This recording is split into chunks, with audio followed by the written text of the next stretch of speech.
Bismillah. Assalamualaikum warahmatullahi wabarakatuh. Innal hamdalillah nahmaduhu wa nasta'inuhu wa nastaghfiruh wa na'udzu billahi min shururi anfusina wa min sayyiati a'malina.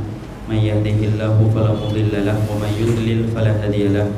Asyhadu an la ilaha illallah wa asyhadu anna Muhammadan abduhu wa rasuluhu. Qala Allah ta'ala fil Qur'anil Karim, ya ayyuhalladzina amanu taqullaha haqqa tuqatih wa la tamutunna illa wa antum muslimun. Amma ba'du.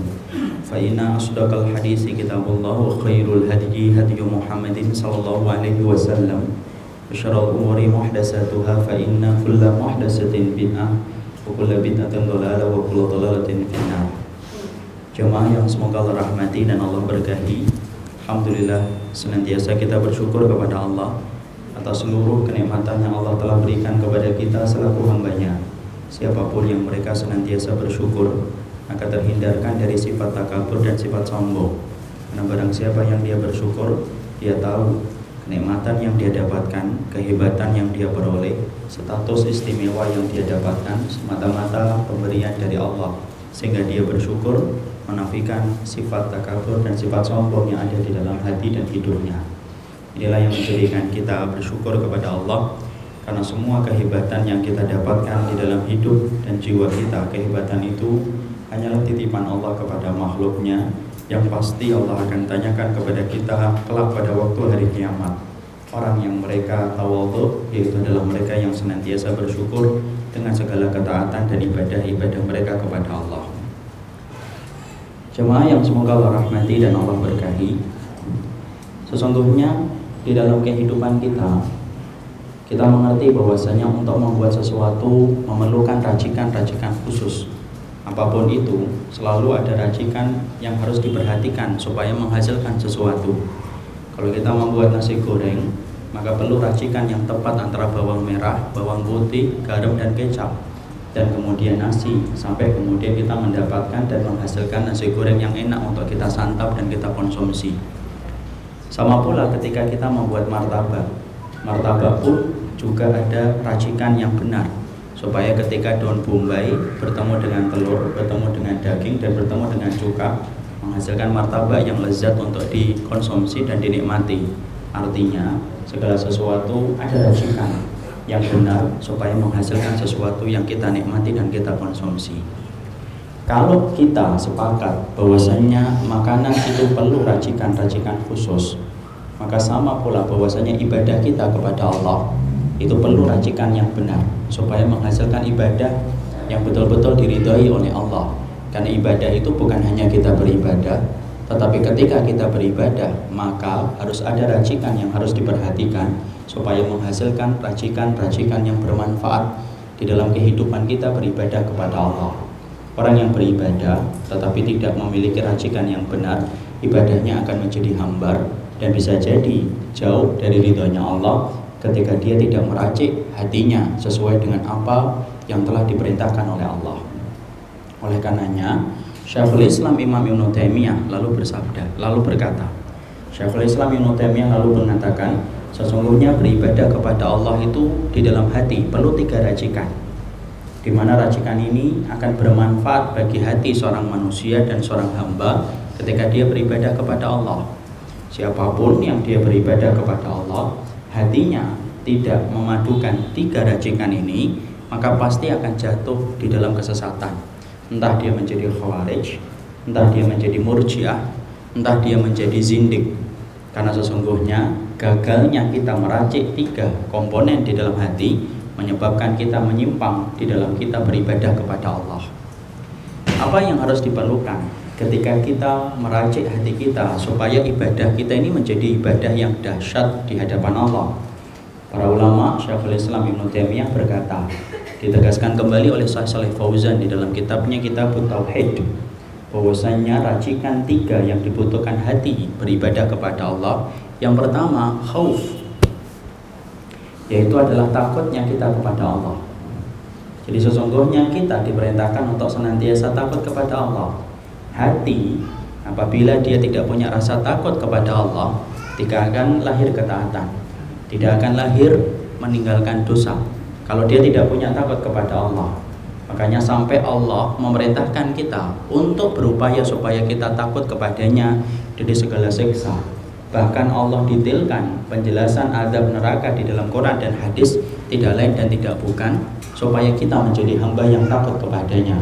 Wa khafuni in kuntum mu'minin. Allah berfirman, dan takutlah kamu kepada diriku jika kalian itu betul-betul beriman, sebagaimana yang disebutkan dalam surat Ali Imran 175. Di dalam ayat itu Allah memberikan perintah hambanya untuk takut kepada Allah. Siapapun yang mereka takut kepada Allah, takut kepada hari mahsyar, takut kepada surga dan neraka, jiwanya terasah untuk takut kepada Allah, maka itulah tanda orang yang beriman dan akan lahir banyak ketaatan ketika mereka takut kepada Allah. Mari kita lihat profil orang yang takut. Salah satunya adalah Umar bin Khattab radhiyallahu anhu.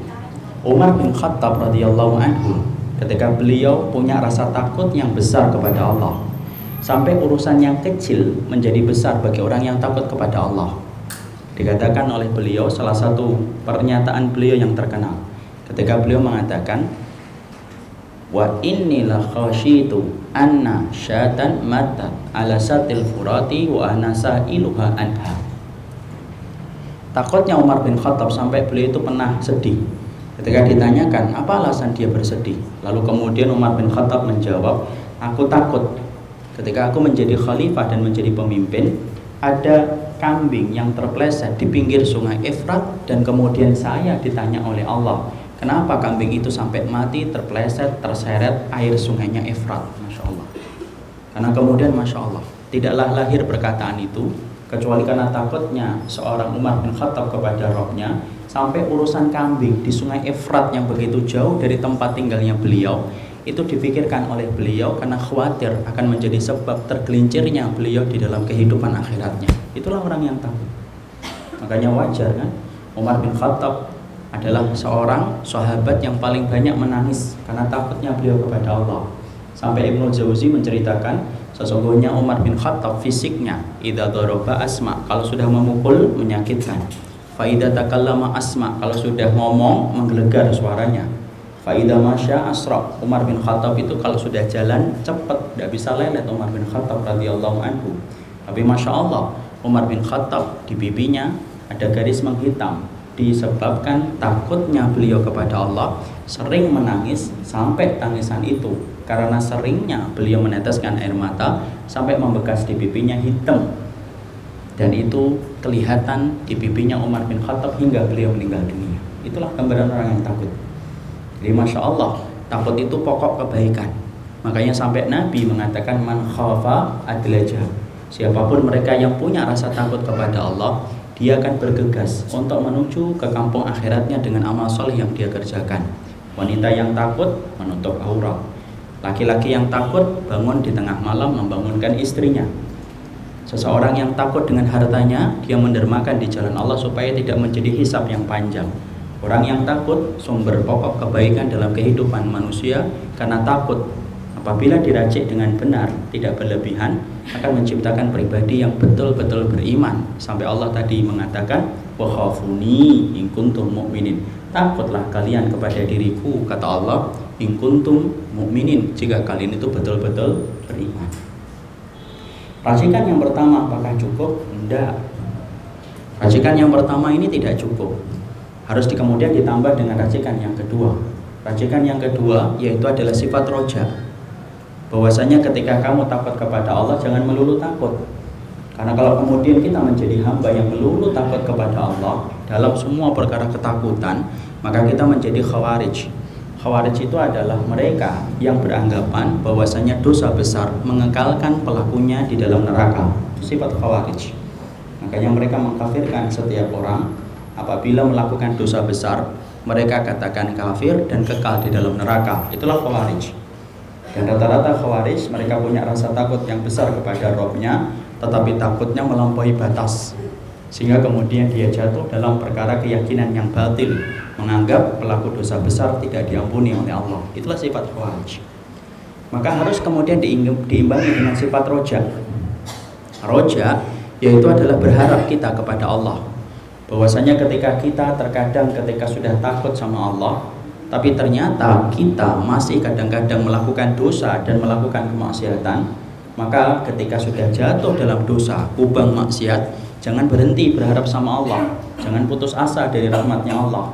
Karena kalau kemudian kita berputus asa dari rahmatnya Allah, maka kita menjadi orang yang dibenci oleh Allah Subhanahu wa Ta'ala. Makanya di antara dosa besar bukan hanya berzina, di antara dosa besar bukan hanya membunuh, tapi di antara dosa besar yaitu adalah orang yang berputus asa dari rahmatnya Allah dan maghfirahnya Allah. Tidak boleh seorang hamba sampai berputus asa ketika mendapati lembaran-lembaran hidupnya penuh dengan catatan dosa dan penuh dengan catatan maksiat. Tolong jangan berputus asa. Allah memiliki maghfirah yang lebih besar daripada dosa yang dilakukan seluruh anak manusia. Makanya Allah benci kepada orang yang mereka senantiasa berputus asa dari rahmatnya Allah Subhanahu wa Ta'ala. Allah firmankan di dalam surat Yusuf ayat yang ke-87, "Wala ta'asu min rauhillah innama la ya'as min rauhillah illal qaumul kafirun." Jangan berputus asa dari rahmatnya Allah. Jangan berputus asa dari rahmatnya Allah. Tidaklah orang yang mereka berputus asa dari rahmatnya Allah kecuali orang-orang kafir. Jadi kita jangan pernah berputus asa. Kalaupun melakukan dosa, ketika lembaran-lembaran kita hidupnya terpleset oleh nafsu, terpleset oleh kebodohan, mengikuti setan ketika kita tidak menyadari atas keburukan, maka sesungguhnya orang yang melakukan dosa jangan kemudian berputus asa. Allah punya sifat maghfirah yang lebih besar daripada kesalahan yang dilakukan seluruh anak manusia, dan itulah yang disebut dengan sifat roja. Makanya kalau beribadah kadang-kadang menggunakan khauf, kadang-kadang menggunakan roja. Kalau kemudian kita akan melakukan dosa, jangan pakai roja. Kalau kita akan melakukan dosa pakai roja, ya benar-benar dilakukan karena kita menganggap nanti Allah Maha Pengampun, beneran dilakukan. Tapi ketika akan melakukan dosa pakai sifat khauf, tapi ketika sudah melakukan dosa pakai sifat roja. Kalau kamu sudah melakukan dosa ketika tidak mampu menahan nafsu, maka takutlah kamu dan berharaplah semoga Allah itu mengampuni kamu. Selesai racikan dua? Enggak. Racikan yang ketiga yaitu adalah racikan mahabbah, cinta. Racikan cinta itulah yang disebut dengan mahabbah. Bahwasanya di dalam perjalanan ibadah bukan hanya kamu takut, bukan hanya kamu roja, bukan hanya kamu khauf, bukan hanya kamu roja. Tapi ketika kamu beribadah kepada Allah, khaufmu, rojamu harus ditutup dengan sifat mahabbah. Mahabbah itu apa? Cinta kita kepada Allah. Karena ibadah itu perlu kekuatan cinta kita kepada Allah. Karena yang menjadikan orang beribadah, dinikmati ibadah yang dilakukan, terasa nikmat ketaatan yang dia kerjakan ketika dia mempunyai sifat mencintai Allah sebesar-besarnya di atas muka bumi ini. Jadi barang siapa yang beribadah kepada Allah, dia punya mahabbah, dia punya rasa cinta yang besar kepada Allah, maka perjalanan ketaatan yang dia lakukan dan dia kerjakan itu menjadi nikmat kalau sudah dikerjakan sama orang yang jatuh cinta. Makanya perhatikan, Nabi adalah seorang Rasul yang betul-betul berhasil menanamkan mahabbah kepada jiwa para sahabat. Karena kita tidak mendapati satu manusia, satu generasi dan kelompok manusia yang paling gemilang di dalam membuktikan cinta mereka kepada Allah kecuali adalah para sahabat Rasulullah. Sebelum kita ngambil contoh tentang mahabbahnya para sahabat kepada Rabbnya, kita harus paham dulu mahabbah itu penting untuk menjadikan kenikmatan di dalam pekerjaan yang kita lakukan. Ambil contoh gampang, ada dua orang yang akan melakukan perjalanan ke Surabaya. Fulan yang pertama ditunggu oleh istri yang dia cintai dengan segenap hati dan jiwanya. Yang kedua, tidak ada yang menunggu dia di Surabaya. Perjalanan Jakarta dan Surabaya ditempuh 16 jam naik bus angkutan darat. Maka laki-laki yang pertama sangat menikmati perjalanannya dari Jakarta ke Surabaya. Dia menikmati komunikasi dengan istrinya ketika dia tahu istrinya sudah menunggu dengan harap cemas dan penuh rasa rindu di Surabaya. Nikmat perjalanan akan dia rasakan. Karena apa? Dia akan bertemu dengan wanita yang dia cintai dengan sepenuh hati dan jiwanya. Tapi beda dengan laki-laki yang kedua. Laki-laki yang kedua, kalau kemudian dia melakukan perjalanan ke Surabaya, Tapi ternyata tidak ada perempuan yang dia cintai yang menunggu dia di Surabaya. Mungkin perjalanan itu akan membosankan dan meletihkan. Kenapa? Karena tidak ada yang menunggu dia di Surabaya. Kita ngambil contoh itu untuk membuktikan kepada kita, Masya Allah, ternyata cinta itu merupakan bumbu penyedap gurihnya kehidupan ketika punya rasa cinta.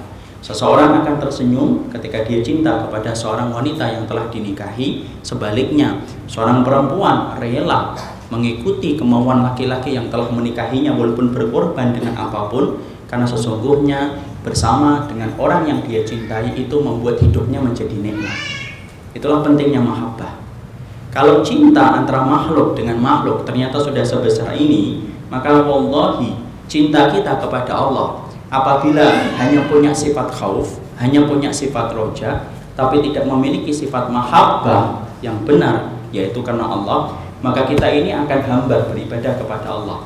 Perjalanan itu akan menjadi berat, bangun malam akan menjadi sulit, berjihad itu akan menjadi berat, bersedekah akan menjadi sesuatu yang sulit dilakukan. Kenapa? Tidak ada rasa cinta. Orang kalau sudah jatuh cinta, ngasih apa saja untuk orang yang dia cintai, hadiah apa saja untuk orang yang dia kasihi. Kalau jatuh cinta, sama ketika manusia, hamba, dia jatuh cinta kepada Allah setelah punya sifat khauf, setelah memiliki sifat roja, Masya Allah, perjalanan ibadahnya itu menjadi dahsyat ketika dia diliputi dengan rasa cinta yang memuncak kepada Rabb yang dia sembah. Makanya Masya Allah, perjalanan orang-orang ketika mereka telah cinta kepada Allah luar biasa. Kita ambil contoh satu persatu di antara kisahnya para nabi dan kisahnya orang-orang yang solih. Ketika mereka telah membungkus jiwa mereka dengan rasa cinta mereka kepada Allah, maka dahsyat kehidupan mereka ketika mereka telah cinta kepada Allah dalam ibadah yang mereka lakukan. Kita ambil contoh satu, Nabi Ayub. Nabi Ayub ini seorang nabi yang kita sepakat nabi dicintai oleh Allah. Puncak ujian yang Allah berikan kepada Nabi Ayub itu apa? Yaitu adalah daging-dagingnya Nabi Ayub. Ketika puncak ujian kepada Nabi Ayub itu jatuh berguguran satu persatu, sampai istrinya nyapu daging yang kemudian jatuh dari penyakitnya Nabi Ayub. Yang unik, yang aneh adalah Nabi Ayub itu tidak pernah berdoa kepada Rabb-nya ketika diberikan ujian yang seberat itu. Sampai istrinya sebelum meninggalkan Nabi Ayub, karena nanti akhirnya istrinya meninggalkan Nabi Ayub, maka sebelum dia meninggalkan Nabi Ayub, maka sesungguhnya istrinya berkata kepada Nabi Ayub, "Hai Ayub, anta Nabiullah, kamu ini seorang nabi. Apa yang menghalangimu untuk berdoa kepada Allah, minta kepada Allah supaya Allah itu menyembuhkan penyakitmu, karena daging-dagingmu ini sudah pada jatuh." Masya Allah. Tapi perhatikan jawaban Nabi Ayub. Nabi Ayub yang saat itu telah cinta kepada Rabb-nya. Orang kalau cinta itu kan menerima. Berapa banyak orang yang sering berkata, kalau sudah jatuh cinta mas, makan piring sepiring berdua pun akan aku jalani. Nerima dia. Sebagaimana kekuatan hamba ketika dia telah jatuh cinta kepada Rabb-nya, sebagaimana Nabi Ayub ketika telah jatuh cinta kepada Allah, sampai istrinya itu ngomong kepada Ayub, "Ayub, kamu nabi, mbok minta sama Allah supaya Allah itu menyembuhkan penyakitmu. Aku yakin kalau kamu sudah meminta kepada Rabb-mu, kamu pasti akan disembuhkan oleh Allah." Tapi jawaban Nabi Ayub berkata kepada istrinya, "Saya telah diberikan oleh Allah sehat selama 70 tahun. Apakah saya tidak mampu untuk bersabar atas 70 tahun sisanya sebagai bukti ridho saya terhadap apa yang Allah takdirkan?" Orang kalau jatuh cinta sampai kemudian penyakit berat yang dia derita ketika Allah memberikan penyakit itu dinikmati olehnya. Padahal sampai Imam Ibnu Katsir mengatakan tatasaqat lahumu ayyubu wa baqiya ilal idham wal asab. Sesungguhnya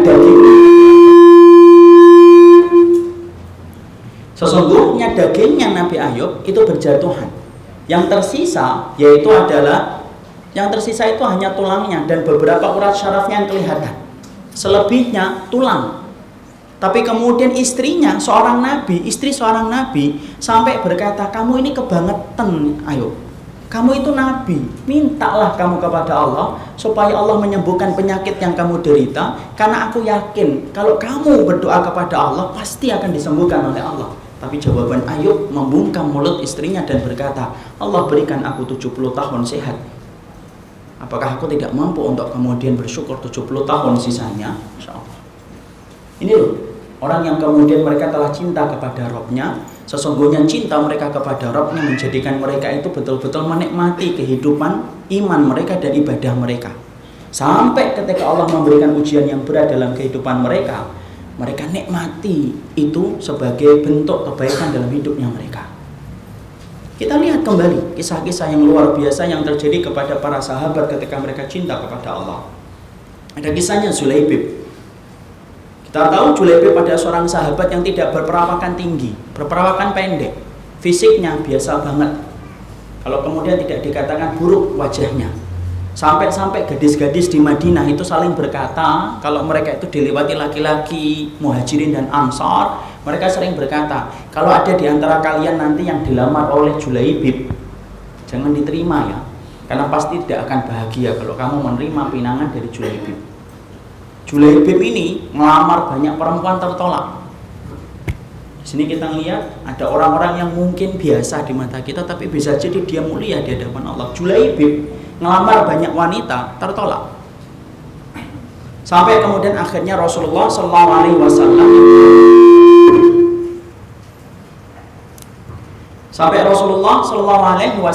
mengerti tentang kondisi Julaibib. Sampai kemudian akhirnya Rasulullah yang membantu Julaibib. Ya, Rasulullah kemudian berkata kepada Julaibib, ya Julaibib, aku lamarkan kepadamu seorang wanita supaya ada wanita yang menerima pinanganmu. Rasulullah lalu memilih satu laki-laki dari orang Ansar. Kemudian Rasulullah mengatakan, aku datang melamar anakmu. Masya Allah. Maka kemudian laki-laki Ansar ini begitu senang karena ternyata dia menyangka, jangan-jangan ini adalah Rasulullah itu melamar untuk dirinya. Tapi Rasulullah mengatakan, lah, bukan untuk diriku, tetapi aku lamar untuk seorang saudaraku dan sahabatku, yaitu adalah Julaibib radhiyallahu anhu. Maka ketika mendengar kata Julaibib, maka laki-laki Ansar itu kaget, karena dia tahu kondisi Julaibib itu kayak apa. Dia khawatir anaknya nanti akan kecewa kalau mendapatkan suami sebagaimana Julaibib, pendek, hitam, buruk secara fisiknya. Maka kemudian dia berkata kepada Rasulullah, ya Rasulullah, aku tidak bisa memutuskan keputusan tentang ini kecuali aku bertanya terlebih dahulu kepada istriku. Lalu Rasulullah mengatakan, ya sudah, tanyakan itu kepada istrimu. Maka pulanglah laki-laki Ansar ini untuk menemui istrinya. Dia mengatakan kepada istrinya, sesungguhnya Rasulullah datang melamar. Istrinya pun kaget berkata, untuk Nabi? Bukan, tapi untuk seorang sahabat yang bernama Julaibib. Hah? Julaibib? Wah, kalau Julaibib jangan. Masya Allah, kita bisa bayangkan itu. Kalau ada kemudian status itu pasti akan status yang menyedihkan. Masya Allah. Sampai disebutkan kata Julaibib, istrinya langsung, hah? Julaibib? Ternyata anaknya seorang wanita yang salihah, anak yang betul-betul salihah.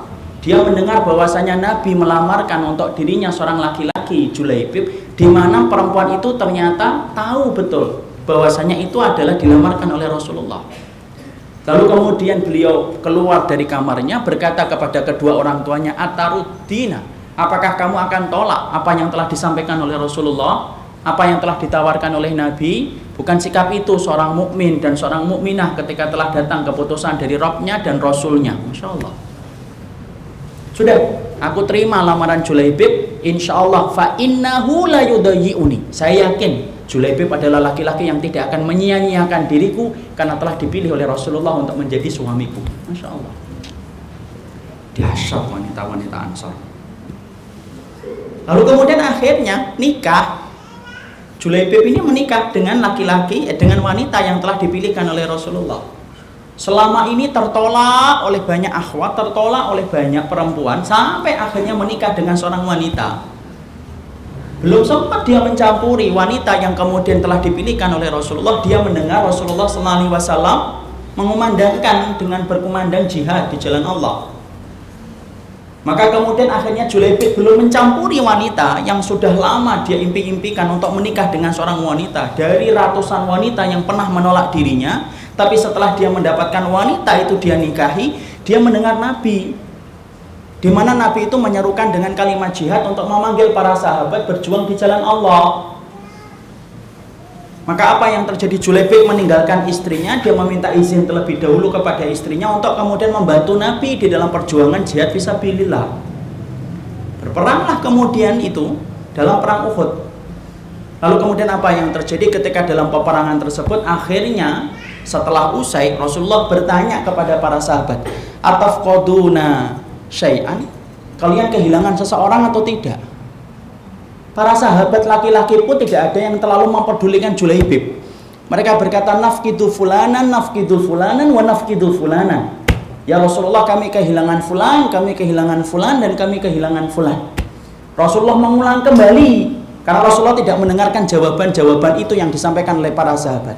Atafqadu fulanan, atafqadu syai'an? Kalian itu ditinggalkan nggak dengan seseorang? Ada nggak yang kehilangan dengan seseorang? Kembali kemudian para sahabat menjawab, nafqadu fulanan, nafqadu fulanan, nafqadu fulanan. Ya Rasulullah, sesungguhnya kami telah kehilangan fulan, kami telah kehilangan fulan, dan kami telah kehilangan fulan. Lalu kemudian Rasulullah mengatakan, la bal nafqidu Julaibiban. Yang aku cari bukan fulan-fulan yang kalian sebutkan, tetapi yang aku cari, apakah kalian itu kehilangan Julaibib atau enggak? Masya Allah, saking istimewanya Julaibib di hati Rasulullah. Maka kemudian baru para sahabat mengatakan, na'am ya Rasulullah, nafqidu Julaibiban. Kami kehilangan Julaibib ya Rasul. Barulah kemudian Rasulullah mencari di antara orang-orang yang meninggal tersebut. Lalu Rasulullah SAW ketika mendapati betul-betul Julaibib itu meninggal dunia, maka Rasulullah itu menjadikan kedua tangannya menjadi sarir, yaitu menjadi tempat tidurnya Julaibib, untuk kemudian diangkat oleh Rasulullah SAW. Yang lainnya tidak diangkat oleh Nabi, tapi Julaibib diangkat oleh kedua tangannya Rasulullah, dan Rasulullah menjadikan kedua tangannya itu menjadi kasur bagi Julaibib sebelum dimakamkan di dalam liang lahatnya. Lalu kemudian Rasulullah mengatakan, huwa minni wa ana minhu. Sesungguhnya Julaibib itu adalah bagian dariku, dan sesungguhnya aku adalah bagian dari Julaibib. Masya Allah. Kayak apa itu istimewanya Julaibib? Di situ kita mendapati apa? Keutamaan Julaibib. Di situ kita mendapati apa? Berapa banyak orang yang tidak terkenal di antara manusia, tetapi terkenal di hati, di hadapan Allah, terkenal di hati Rasulullah, mungkin terkenal di antara malaikat. Di situ kita juga pelajari, masya Allah, Julaibib, di mana kecintaannya kepada seorang wanita untuk dia nikahi. Setelah lama dia menikah dengan seorang wanita, setelah lama dia ingin menikah dan tidak kunjung mendapatkan pernikahan, sampai betul-betul dia sudah mendapatkan itu, ada di hadapannya. Tinggal bagaimana dia mencampuri sebagai seorang suami setelah halal untuknya. Dia tinggalkan kenikmatan malam pertama, untuk kemudian dia tinggalkan wanita yang telah dipilihkan oleh Nabi, lalu kemudian dia pergi bersama Nabi, menebus cintanya kepada Allah sampai terbunuh di jalan Allah. Itu loh namanya cinta. Itu cinta namanya mahabbah. Karena kalau kita beribadah tidak punya rasa cinta, hamba. Semua ibadah apabila tanpa dilandasi rasa cinta kita kepada Allah, tanpa kita asah, tanpa kita kemudian latih, maka sesungguhnya perjalanan ibadah itu akan menjadi hambar. Kalau kemudian kita tidak punya rasa mahabbah kepada Allah. Kita lihat ada Amr bin Jamuh. Amr bin Jamuh ketika dalam perang Uhud, kakinya tertebas dengan pedang, hampir putus. Hampir putus. Itu masih kemudian gantung di badannya Amr bin Jamuh. Tapi ketika Amr bin Jamuh setiap dia lompat, kakinya ini merepotkan dirinya. Diambil pedangnya itu Amr bin Jamuh, dipotong sendiri itu kemudian kakinya, dan berkata, biarlah kamu pergi ke akhirat terlebih dahulu, kemudian moga-moga aku menyusulmu. Dan dibenarkan apa yang diucapkan olehnya. Setelah dia memotong kakinya sendiri, maka kemudian akhirnya Amr bin Jamuh roboh setelah kemudian tertebas pedang oleh orang-orang musyrikun, menyusul kakinya yang telah mendahului ke surga. Masya Allah, motong kaki. Cinta sama Allah menjadikan akhirnya semua kenikmatan itu menjadi dahsyat. Kita lihat namanya Urwah bin Zubair, disuruh untuk minum khamar ketika dia kakinya akan dipotong, ketika punya penyakit, ditolak khamar itu. Dia katakan, apakah kamu akan berikan kepadaku satu minuman yang dibenci oleh Allah? Tabib yang ngobatin Urwah itu berkata, kalau kamu nggak minum khamar, kamu akan merasakan bagaimana kakimu dipotong itu sangat menyakitkan. Biarkan. Kalau kamu pengen potong ketika aku sedang berzikir kepada Allah. Maka kemudian sang tabib melaksanakan persis sebagaimana yang telah dikatakan oleh sang tabib. Ketika Urwah ini kemudian berzikir, dipotong kakinya. Dan tidak terasa, Masya Allah, saya tidak bisa bayangkan itu. Kalau kita tidak baca di kitab itu susah untuk percaya. Tidak terasa kalau dipotong. Kapan baru terasa terpotongnya? Ketika habis dipotong, diambil potongan kakinya, diguyur dengan air panas, baru dia bangun dan pingsan. Tapi itu dilakukan kapan? Ketika dia berzikir kepada Allah. Itulah gambaran besar bahwasanya beribadah kepada Allah ketika telah menemukan cinta dan mahabbah kepada Allah, maka sesungguhnya sebesar apapun ujian yang Allah berikan kepada orang yang telah mencintai Allah akan mampu dilewati dengan rasa yang ringan dan nikmat ketika mereka telah beribadah dengan rasa cinta mereka kepada Allah. Inilah yang menjadikan kita akhirnya tadi faham, beribadah kita kepada Allah perlu 3 racikan. Racikan yang pertama khauf, racikan yang kedua adalah roja, racikan yang ketiga adalah mahabbah, bahwasanya kamu harus takut kepada Rabbmu, kamu harus berharap kepada Allah, dan kamu harus cinta kepada Allah ketika kamu beribadah kepadanya. Nah sekarang mari kemudian kita kaji. Kalau seseorang itu kemudian telah jatuh cinta dan harus cinta kepada Allah, supaya kenikmatan-kenikmatan para sahabat ketika mereka jatuh cinta kepada Allah kita rasakan, kita harus paham bagaimana sifat Allah ketika mencintai kepada kita. Karena kalau kita gagal untuk mengetahui tentang perkara ini, maka bisa jadi kita akan gagal mencintai Allah karena tidak paham sifat cintanya Allah itu semacam apa. Karena ternyata cintanya Allah beda dengan cintanya makhluk. Laisa kamitslihi syai'un wa huwas samiul basir. Sesungguhnya Allah tidak pernah mirip dengan hambanya, dan sesungguhnya Allah itu maha mendengar lagi maha mengetahui. Artinya Allah itu tidak sama dengan makhluk dalam segala apapun.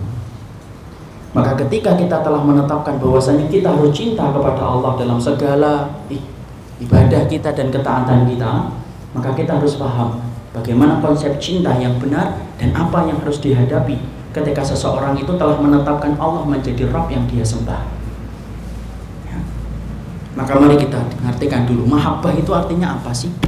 Kenapa cinta dalam bahasa Arab itu disebut dengan mahabbah? Kenapa disebut dengan mahabbah? Para ahli bahasa itu kemudian berbeda-beda. Kata cinta dalam bahasa Arab di dalam kitab Silsilatu A'malil Qulub dibahas. Kenapa cinta disebut dengan al-hub? Karena sesungguhnya cinta diambil dari kata al-hub, itu artinya bersih dan jernih, safiyah. Artinya kalau orang itu jatuh cinta, hatinya bening betul kepada orang yang dia cintai dan kepada zat yang dia cintai. Itu sebagian para ulama bahasa mengartikan kenapa cinta dalam bahasa Arab itu disebut dengan al-hub, karena menjadikan orang yang jatuh cinta itu bening hanya kepada orang yang dia cintai. Makanya kalau sudah jatuh cinta, melihat apapun yang dilakukan oleh orang yang dia cintai itu tampak benar. Kalau jatuh cinta, mau ngomong apa saja orang tentang orang yang dia cintai, maka dia tetap mengistimewakan orang yang dia cintai. Itulah cinta. Orang bilang, kamu yakin tuh sama dia, orangnya hitam, pasti akan dijawab, tidak apa-apa, yang penting manis, ada manisnya. Kenapa? Bening dia melihat kepada orang yang dia cintai.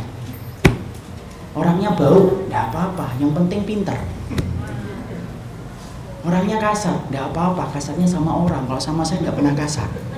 Kenapa dia selalu mampu mendatangkan alasan? Karena kalau cinta diambil dari kata safiyah, bening. Dia bening kepada orang yang kemudian dia cintai. Makanya orang kalau baru nikah, Masya Allah kan, orang baru nikah itu semuanya tampak indah. Ngorok saja disebut dengan instrumen yang paling indah. Kenapa? Baru cinta. Baru cinta dia. Di semuanya yang terlihat itu adalah keindahan. Makanya al-hub di dalam bahasa Arab disebut dengan kata safiyah, bening dia. Pokoknya dia melihat orang yang dia cintai itu bening terus. Tidak ada kecuali kebaikan kepada orang yang dia cintai. Itu orang jatuh cinta. Ada orang yang mengatakan, sebagian ahli bahasa mengatakan cinta disebut di dalam bahasa Arab al-hub. Kenapa? Karena sesungguhnya diambil dari akar kata. Al-hub itu artinya sesuatu yang menutupi. Kalau ada sebuah tempat, kemudian ada sebuah tempat, kemudian dimasukkan satu benda, di mana ketika dimasukkan benda tersebut tidak ada lagi benda yang bisa masuk ke tempat itu kecuali benda yang tadi, maka itulah yang disebut dengan mahabbah. Makanya orang kalau jatuh cinta, 1000 laki-laki yang ada di hadapannya tidak ada harganya kalau sudah senang sama ini. Sebagaimana laki-laki kalau sudah jatuh cinta kepada seorang wanita, maka semua perempuan yang lalu lalang di depannya tidak akan pernah dilihat. Kenapa? Dia sedang jatuh cinta kepada perempuan yang telah mengisi hatinya. Cinta adalah sesuatu yang mengisi hati, yang mana kalau sudah menutup hati, sudah memasuki sebuah tempat, tidak akan mampu dimasuki oleh hal yang lain. Itulah namanya cinta, itulah namanya mahabbah. Di situ kita paham, sama berarti orang yang cinta kepada Allah, satu, dia tidak pernah suudzon sama Allah. Dia selalu memandang apapun yang Allah tetapkan untuknya adalah kebaikan. Sebagaimana ketika kita telah jatuh cinta kepada seorang laki-laki dan perempuan, sama, kita tidak akan pernah memandang kecuali kebaikan orang yang kita pandang, orang yang kita cintai. Semuanya tampak baik, semuanya tampak indah. Sama, kalau kemudian ada seorang manusia telah jatuh cinta kepada Rabb-nya, apapun yang dilakukan oleh Allah menjadi baik untuknya, karena dia tidak punya energi untuk memberikan suudzon dia kepada Rabb yang telah menciptakan dia. Makanya apapun orang yang beriman kalau cinta sama Allah, apapun takdir diridhoi oleh dirinya, apapun musibah akan kemudian menjadi kenikmatan untuknya. Makanya perhatikan Abu Kilabah. Abu Kilabah ini seorang ulama besar, tapi mendapatkan ujian berat, sampai ditinggalkan keluarganya, sampai kena penyakit, sampai tangannya buntung, matanya buta. Masya Allah, padahal seorang ulama besar, tapi Masya Allah, walaupun diberikan oleh Allah ujian yang berat, matanya buta, tangannya buntung, ditinggalkan keluarganya, tidak ada yang tahan hidup sama Abu Kilabah. Kemudian rumahnya hanya tenda tua yang sudah lusuh kainnya. Kemudian dia kesusahan ketika dia wudhu, dibantu oleh anak kecil yang membantunya untuk kemudian mengambilkan air wudhu. Tapi perhatikan Abu Kilabah, Abu Kilabah itu tetap tidak pernah berprasangka kepada Allah kecuali kebaikan, sampai zikirnya itu terkenal dalam sepanjang sejarah. Apa zikirnya Abu Kilabah? Alhamdulillahilladzi faddalani ala katsirin mimman khalaqa tafdila. Sesungguhnya segala puji bagimu ya Allah, yang telah memberikan kepadaku penciptaan yang luar biasa, di mana penciptaan diriku lebih daripada penciptaan makhluk yang lainnya. Kalau kita mendengarnya pertama kali, kita akan menyangka orang yang berzikir semacam ini adalah orang yang paling banyak keistimewaan fisiknya. Tapi kalau kita akhirnya telusuri, siapa yang akan kita temukan? Abu Kilabah, buta, tangannya buntung, berpenyakit, ditinggalkan keluarganya, diusir dari rumahnya, hidupnya di bawah kemah tua, di mana kainnya sudah lusuh, dan tidak ada yang menemani Abu Kilabah kecuali anak kecil yang membantunya wudhu. Di dalam asar itu diterangkan bahwasanya anak kecil itu mati diterkam serigala. Sampai kemudian Abu Kilabah sedih, menangis, dan akhirnya malam harinya Abu Kilabah meninggal dunia. Tidak pernah dia berprasangka buruk, walaupun Allah berikan ujian yang sedemikian beratnya. Kenapa? Cinta. Safiyah bening kalau sudah kemudian cinta itu. Dia tidak memandang kepada Rabb-nya kecuali kebaikan. Makanya kalau kita tiba-tiba mendapatkan ujian, mendapatkan sesuatu, kok kita masih berprasangka yang buruk kepada Allah, ya Allah kenapa engkau berikan ini kepada saya? Maka perhatikan, cintamu belum jatuh cinta kepada Rabb-mu dengan benar. Kenapa? Karena kalau kamu cinta kepada Allah, kamu bening memandang apapun yang telah diputuskan oleh Allah di dalam hidupmu. Kita lihat pula Sa'ad bin Abi Waqqas. Sa'ad bin Abi Waqqas, Pak, seorang sahabat yang dijanjikan surga. Tapi tahukah kita, Sa'ad bin Abi Waqqas itu mustajab doanya. Tapi Masya Allah, walaupun mustajab doanya, sering didatangi oleh para sahabat mengetuk pintu rumahnya. Para tabi'in datang ke rumahnya untuk meminta doa kepada Sa'ad bin Abi Waqqas. Dan doanya Sa'ad bin Abi Waqqas itu mustajab. Bahkan Abu Hurairah mengatakan, tustajabu da'watuka baina ashabi Rasulillah. Wahai Sa'ad, engkau adalah orang yang paling banyak dikabulkan doanya oleh Allah Subhanahu wa ta'ala. Tapi perhatikan Sa'ad bin Abi Waqqas, buta pula. Saya tuh melihat banyak orang-orang soleh itu kenapa diuji oleh Allah dengan buta. Banyak yang dijadikan oleh Allah orang yang soleh itu buta. Sa'ad bin Abi Waqqas buta. Tapi yang membuat bingung keponakannya adalah keponakannya datang kepada Sa'ad bin Abi Waqqas, berkata kepada Sa'ad bin Abi Waqqas, wahai ammi, wahai pamanku, aku tidak pernah mendengar kamu itu berdoa kepada Allah supaya Allah itu menyembuhkan penyakit butamu. Mbok diangkat tanganmu, mengangkat tangan kepada Rabbmu, minta sama Allah supaya Allah itu menyembuhkan penyakit butamu, supaya kamu kembali melihat indahnya dunia. Tapi Masya Allah, apa yang dikatakan oleh Sa'ad bin Abi Waqqas? Padahal keponakannya tadi yakin kalau Sa'ad bin Abi Waqqas itu mengangkat tangan pasti mustajab. Karena keponakannya tahu betul berapa banyak orang yang dikabulkan doanya karena permintaan Sa'ad bin Abi Waqqas. Tapi perhatikan Sa'ad bin Abi Waqqas menjawab kepada keponakannya, wahai saudara pamanku, saudara anak dari saudaraku, sesungguhnya aku mendapati mataku dibutakan oleh Allah lebih aku ridhoi daripada aku meminta kepada Allah untuk dirubah takdir yang telah ditetapkan oleh Allah kepada diriku. Masya Allah, dia tidak minta untuk kemudian disembuhkan. Karena apa? Nerimo kepada apa yang dikatakan atau apa yang ditetapkan oleh Allah. Makanya kita jangan kaget. Kita pernah nggak melihat tayangan anak kecil dalam sebuah program Musafir Ma'al Quran? Ada anak kecil umur 15 tahun, buta, hafal Quran. Kemudian sang pembawa acara berkata kepada anak kecil itu, "Nak, kamu pernah nggak meminta kepada Allah supaya Allah itu menyembuhkan penglihatanmu supaya kamu bisa melihat kayak teman-temanmu?" Jawaban anak kecil tadi yang hafal Quran tadi, umurnya 15 atau 16 tahun tadi, berkata kepada pembawa acara, menangiskan seluruh orang di ruangan itu. Dia berkata, "Enggak, saya tidak mau melihat. Biarkan saya buta daripada saya dihisab oleh Allah atas penglihatan yang Allah berikan. Lebih baik saya buta, setidaknya saya tidak akan menghadapi hisab atas penglihatan saya." Masya Allah, anak kecil. Tapi itu yang jatuh cinta. Kalau sudah cinta, Masya Allah, semuanya menjadi bening. Apa yang dia lihat dari ketentuan Rabbnya, apapun itu menjadi bening. Persis kenapa cinta dalam bahasa Arab disebut dengan al-hub, yaitu adalah sofa, bening, karena itulah hakikat cinta. Makanya Masya Allah, itulah kenapa kita harus paham cinta di dalam bahasa Arab disebut dengan mahabbah.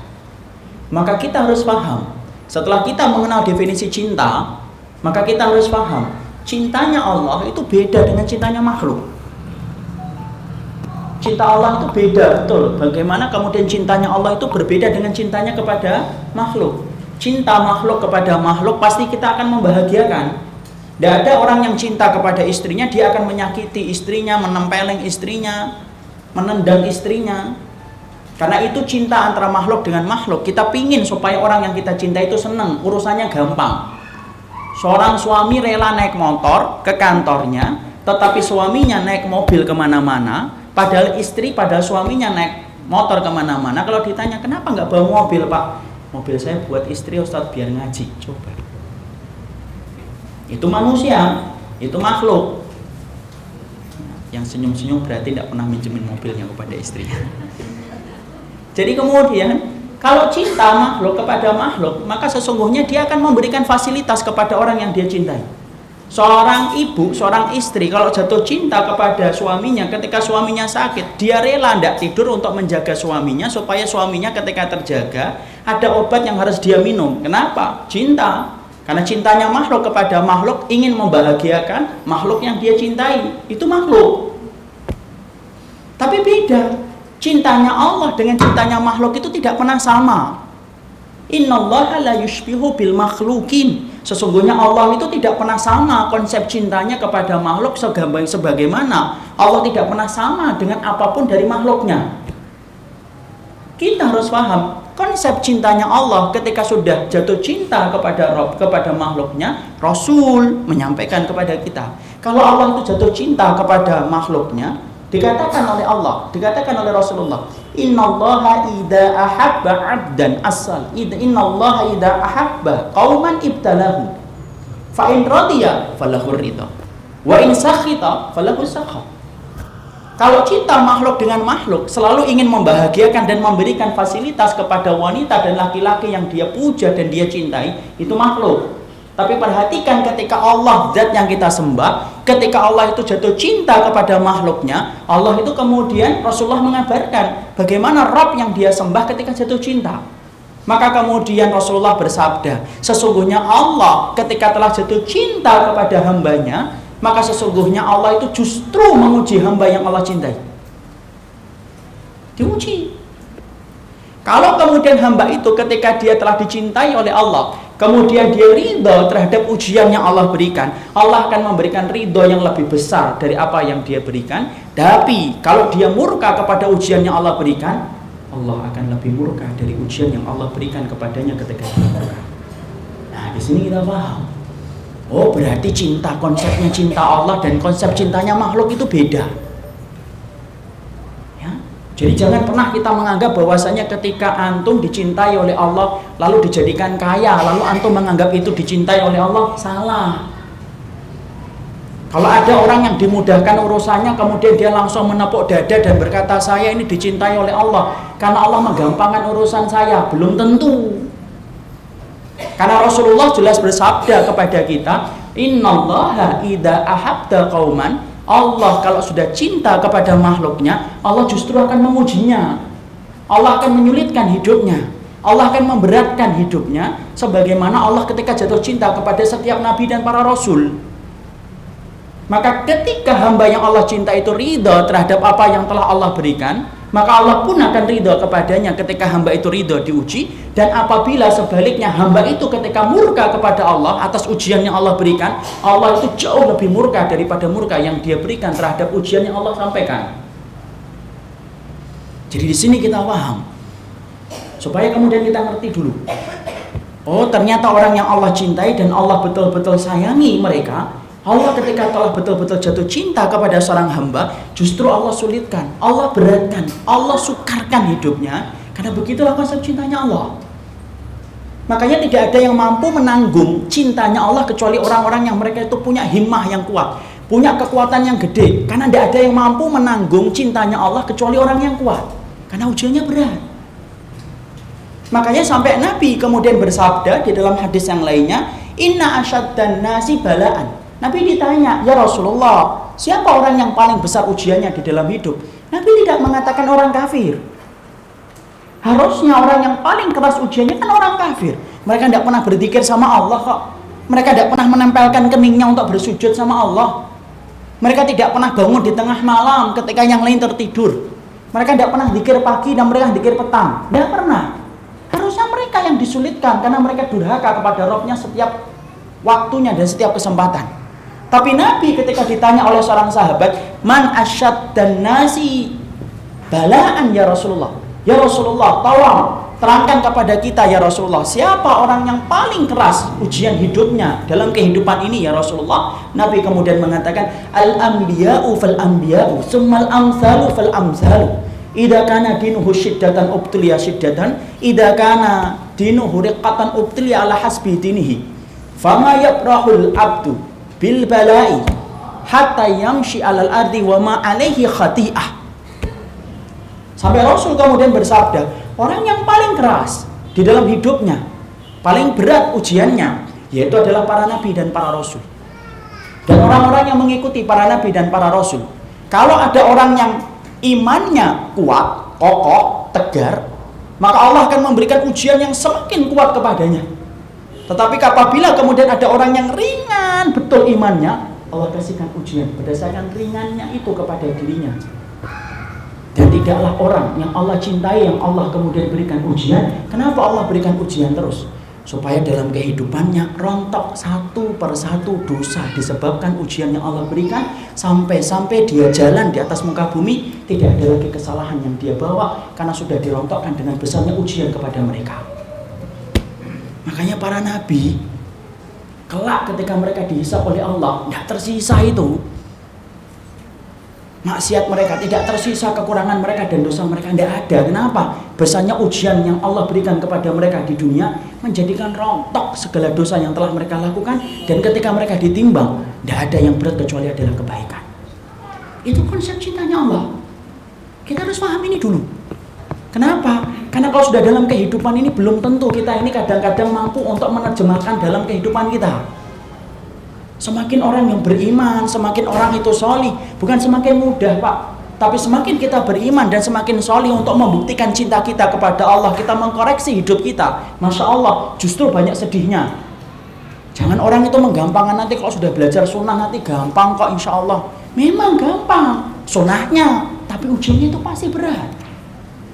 Saya ambilkan contoh, ada seorang bapak-bapak Dia cerita, datang kepada saya, cerita tentang bapaknya, beliau yang sakit di USG, diperiksa endoskopi, semuanya. Tapi sang dokter mengatakan kepada keluarganya, sang bapak, ini bapak ini tidak ada apa-apa penyakitnya, tapi sering ngerasain dadanya sesak, kemudian sering ngerasain kemudian lehernya ini kencang rasa. Kemudian diperiksa lagi, tidak ada lagi.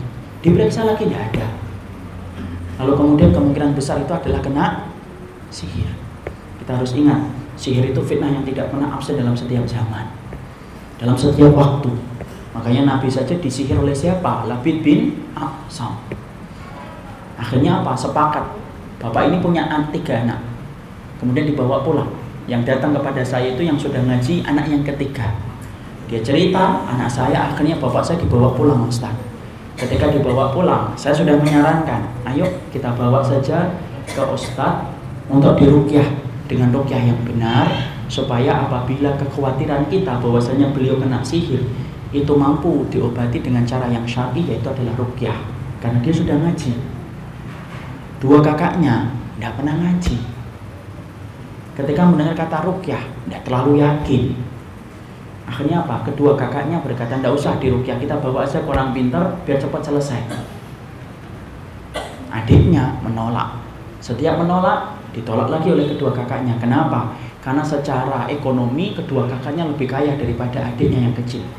Orang tuh biasanya ngeremehin kepada orang yang tidak punya harta banyak. Sudah, kamu tidak usah repot, biar kami yang urus. Kamu kan biasanya cuma doain bapak tok, tidak pernah bantu-bantu. Toh selama ini yang mencukupi kebutuhan materinya bapak kita, yang bayar rumah sakit kita, kamu itu cuma doain aja. Sudah, kamu doain aja. Bapaknya dibawa ke tukang pintar, kemudian jauh dari ruqyah, diberikan mantra dan jampi-jampi dengan syarat-syarat yang saya tidak menyebutkan satu persatu. Intinya apa? Bapak itu kemudian nangis, Pak. Padahal umurnya sudah 42 tahun, nangis di hadapan saya. Saya berikan kepada beliau penyampaian, Pak, sabar ya, memang begitu kita menghadapi keluarga kalau belum paham. Tapi yang menarik adalah setelah pulang saya cuma berpikir sederhana, coba kalau bapak tadi yang nangis tidak pernah ikut kajian, kira-kira sedih ataukah tidak memikirkan bapaknya dibawa ke orang pintar? Enggak. Mungkin dia akan terasa biasa, yang penting bapak saya sembuh. Tapi justru gara-gara dia ngaji, dia paham itu adalah syirik. Apa yang terjadi? Dia nangis karena dia tahu bahwasanya itu adalah syirik. Karena tahu itu adalah syirik, dia nangis dia. Bahkan kemudian beberapa hari kemudian masih nelpon, masih tampak betul bagaimana kesedihannya. Saya cuma berpikir sederhana, Masya Allah, berapa banyak orang yang dulunya tidak ngaji, tidak pernah nangis. Tapi berapa banyak orang yang setelah ngaji dia nangis. Dia ingat ketika dulu belum menutup aurat. Dia ingat ketika masih mengambil barang-barang yang tersentuh dengan riba. Dia ingat ketika kemudian sampai menyentuh atau mendekati perkara-perkara zina. Ketika dia ngaji, nangis. Tapi ketika dia nggak ngaji, nggak pernah nangis. Berarti di situ kita paham, oh betul, orang yang kemudian ketika mereka semakin beriman, ujiannya semakin berat. Di Bekasi, saya pernah mendapati ada seorang pemuda, kira-kira 3 tahun lebih muda daripada anak, cerita ketika 1 kali 2 kali dia ngaji, sampai saat itu pembahasan tentang kitab Al-Gabair, sampai dalam pembahasan dayus, seorang laki-laki yang membiarkan kemaksiatan terjadi pada keluarganya. Habis kajian, nemuin saya nangis, Ustaz, kapan ya saya bisa kemudian memberikan hidayah kepada istri saya? Istri antum kenapa? Istri saya tidak pakai jilbab, tidak menutup aurat. Setiap saya sampaikan selalu terjadi pertengkaran. Kemudian saya katakan, coba disabari dulu, dikuatkan doa, dibersihkan harta antum. Moga-moga itu bisa memberikan hidayah kepada istri antum. Tapi setelah itu saya tuh memikir, coba kalau bapak tadi, pemuda tadi, tidak pernah ngaji, mungkin dia ketika mendapati istrinya tidak menutup aurat, sedih atau tidak sedih? Enggak, karena dia tidak ngaji. Dia nggak ngerti kalau kemudian seorang wanita apabila membuka aurat yang akan dihisab oleh Allah, yaitu adalah suaminya. Dia tidak akan ngerti itu apa itu dayus, seorang laki-laki yang tidak akan diajak bicara oleh Allah. Kenapa? Oh, dia tidak pernah ngaji kok. Tapi setelah dia ngaji, dia mendatangi majelis ilmu, dia dengarkan ilmu, dia mendengarkan faedah nasihat yang disampaikan Allah dan Rasulnya. Setelah mendengar kata dayus, menetes air matanya karena dia takut kalau dia menjadi dayus di hadapan Allah. Itulah yang tadi kita katakan persis dengan apa yang dikatakan Nabi. Siapa orang yang paling berat ujiannya dalam hidup? Bukan orang yang imannya kecil, tapi semakin bapak dan kita, ibu dan saya, semakin meniatkan bahwasanya kita ingin beriman yang sungguh-sungguh kepada Allah, jangan dikira bahwasanya itu tidak akan ada tidak ada ujian. Pasti Allah akan memberikan kepada kita ujian yang besar. Ketika kita sudah menetapkan cinta kita kepada Allah, jangan dikira bahwasanya Allah membiarkan kita berkata kita cinta sama Allah tanpa diuji oleh Allah. Itu harga konsekuensi iman. Makanya Masya Allah, supaya kemudian kita tidak kaget kalau tiba-tiba setelah ada orang yang menetapkan imannya kepada Allah dia jatuh miskin. Jangan kaget. Itulah cara Allah memberikan ujian kepadanya ketika dia mengikrarkan cintanya kepada Allah. Berapa banyak orang yang dulunya ketika mereka meninggalkan perbuatan dosa jatuh sakit, padahal ketika melakukan dosa tidak sakit. Orang berapa banyak yang mereka itu minum minuman keras sehat, tapi ketika dia bertobat dia meninggalkan khamrnya sakit. Yang terbiasa minum akhirnya tidak biasa minum. Berapa banyak orang yang asalnya ketika ngerokok sehat, tapi setelah berhenti ngerokok batuk-batuk. Kenapa Allah berikan itu kepada orang yang ingin berbuat baik? Padahal harusnya mereka adalah orang yang paling enak hidupnya setelah mengembalikan hidupnya sama Allah. Karena cintamu kepada Allah tidak akan pernah teruji sampai kamu diuji oleh Allah dengan ujian yang berat. Disinilah kita paham cintanya Allah dengan cintanya makhluk itu beda.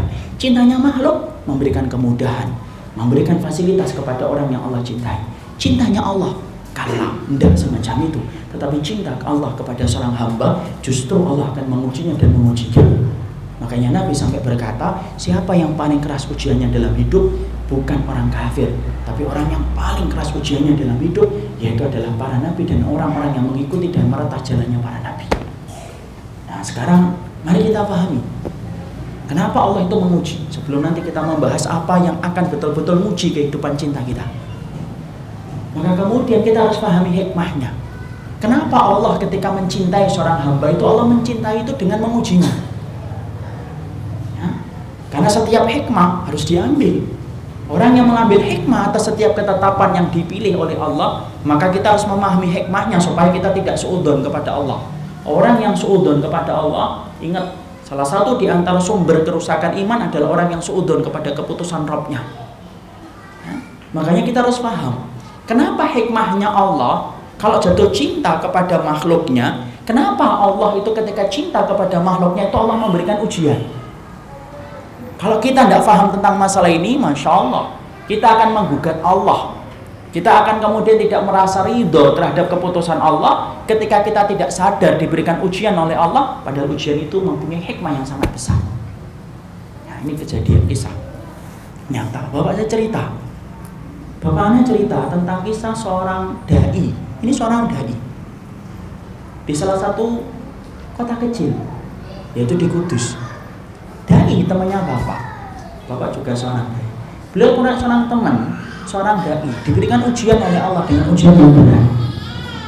Ya, karena setiap orang yang meretah jalan iman itu pasti tidak dibiarkan oleh Allah kecuali Allah mengujinya. Allah berikan kepadanya keturunan. Anak yang pertama buta, Pak. Cukup boleh mengandung lagi yang kedua, ternyata anak yang kedua buta kembali.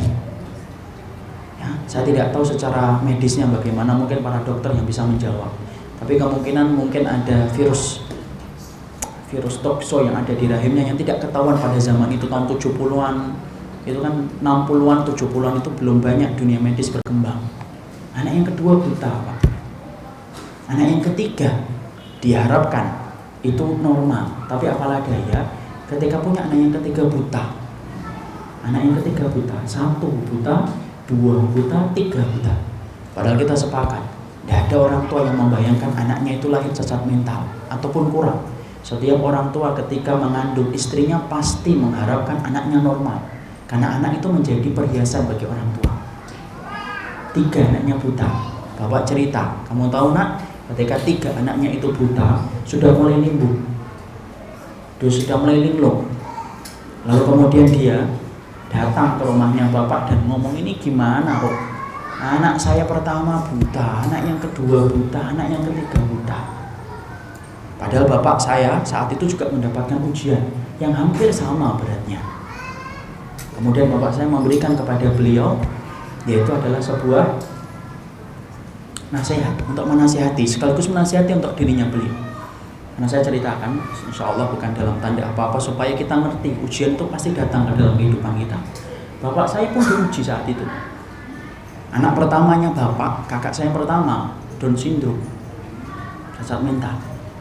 Sampai sekarang umurnya 49-50 tahun, saya merawat setelah ibu tidak ada. Terus kemudian lahir anak yang kedua, kakak saya yang kedua, Down syndrome juga, cacat mental, perempuan, wanita, umurnya 42 tahun. Bapak saya cerita, berbagi dengan beliau, kamu masih mending, walaupun kamu diberikan oleh Allah keturunan yang pertama buta, yang kedua buta, yang ketiga buta, tapi mereka itu normal.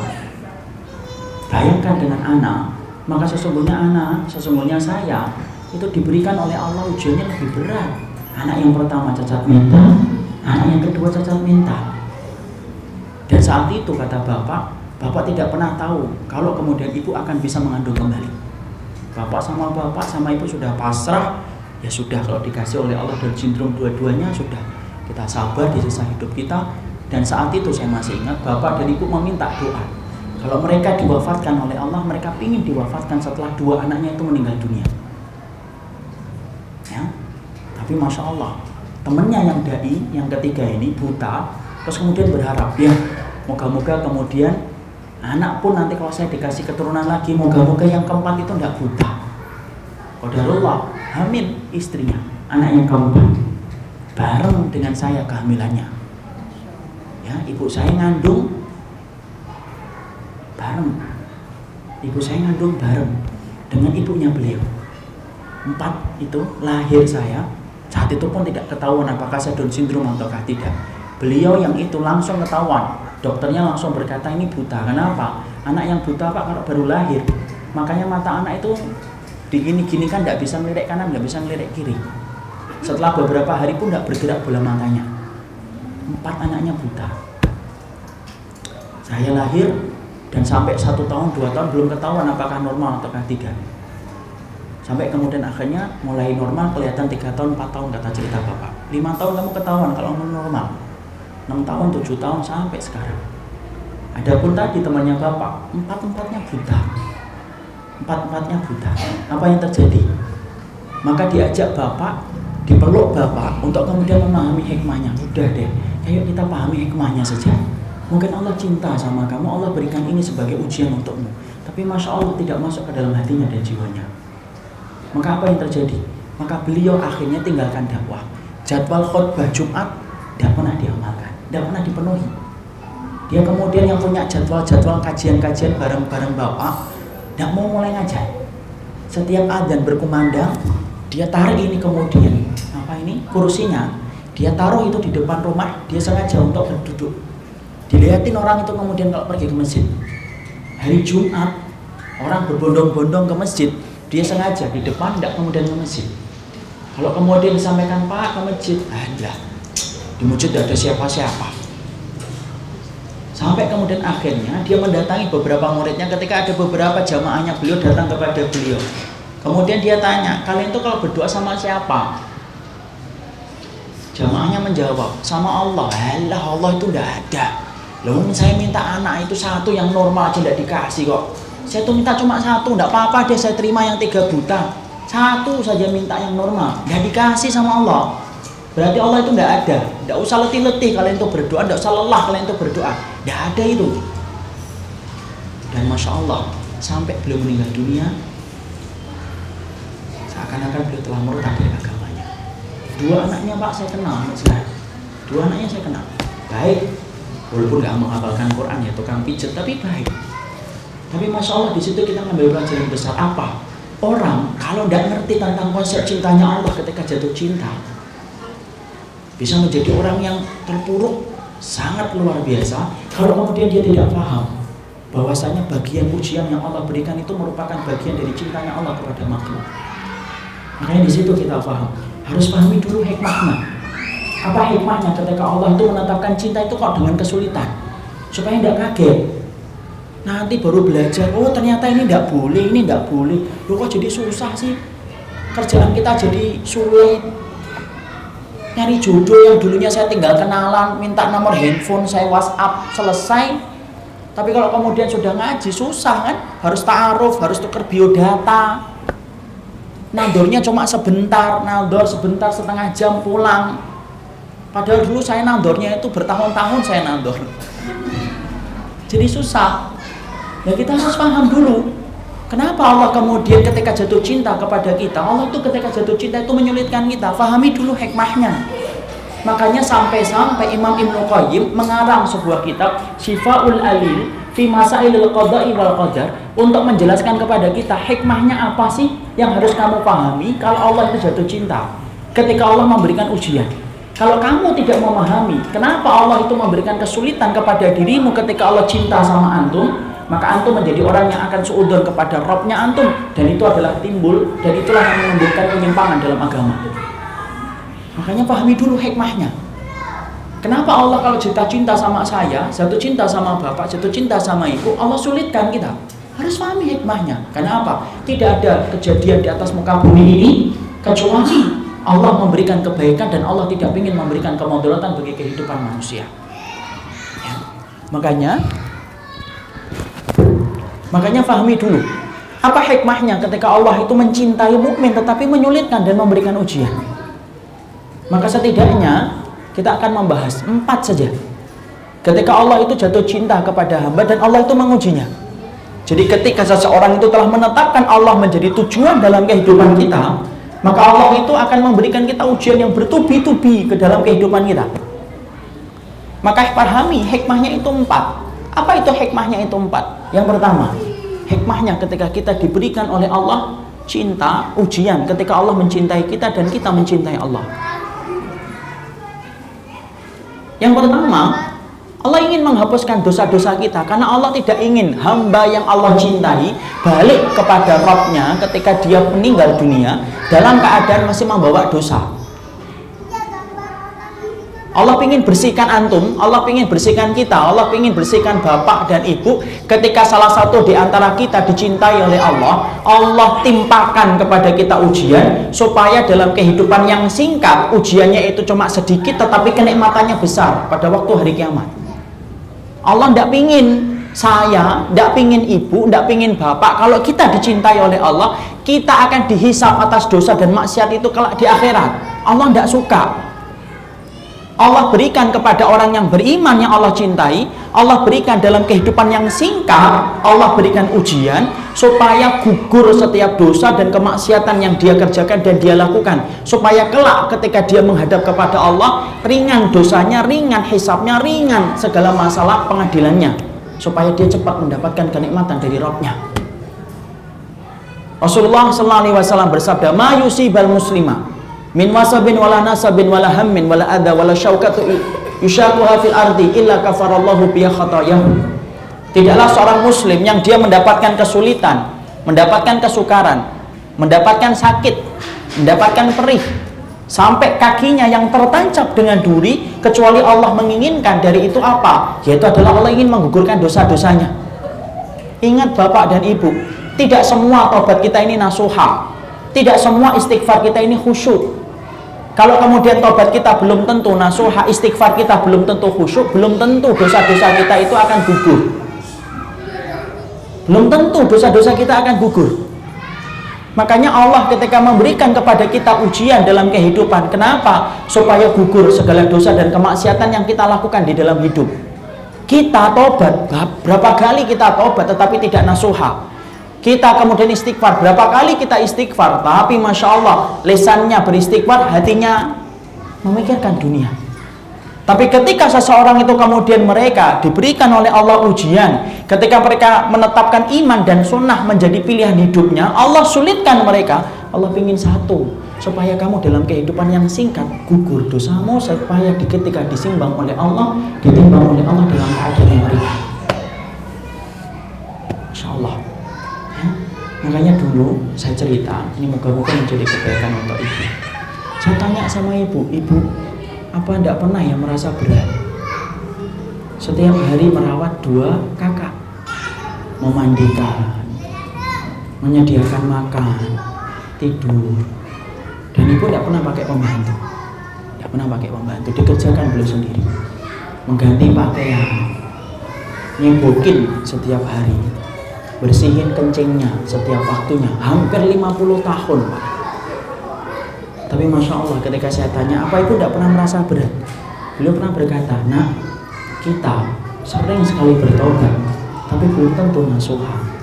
Kita istighfar, belum tentu khusyuk hati kita ketika istighfar.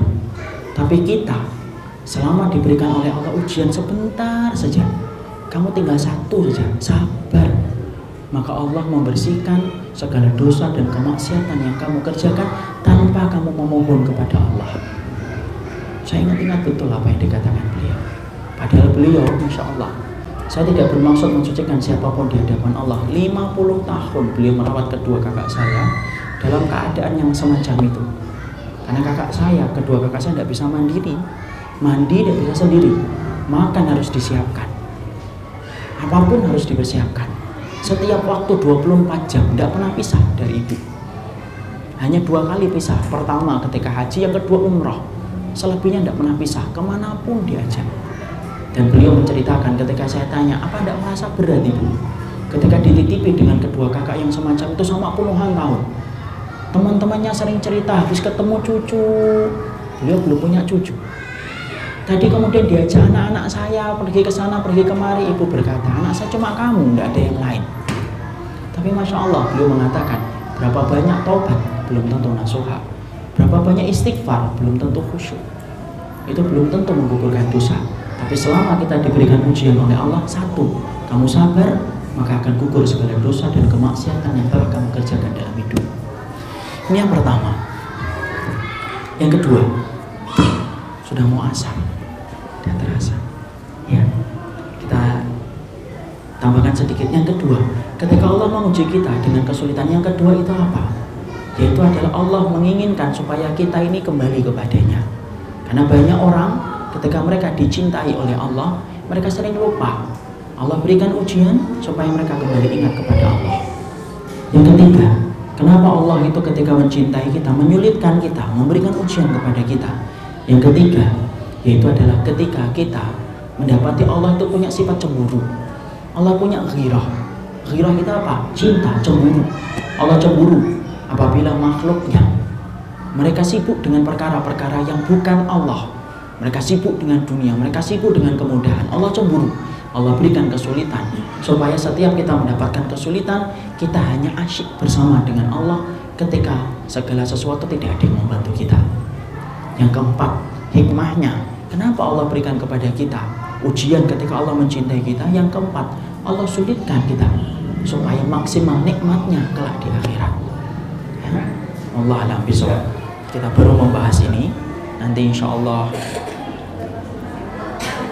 Kenapa? Yang keempat, Allah berikan ujian supaya terasa nikmatnya kelak di akhirat.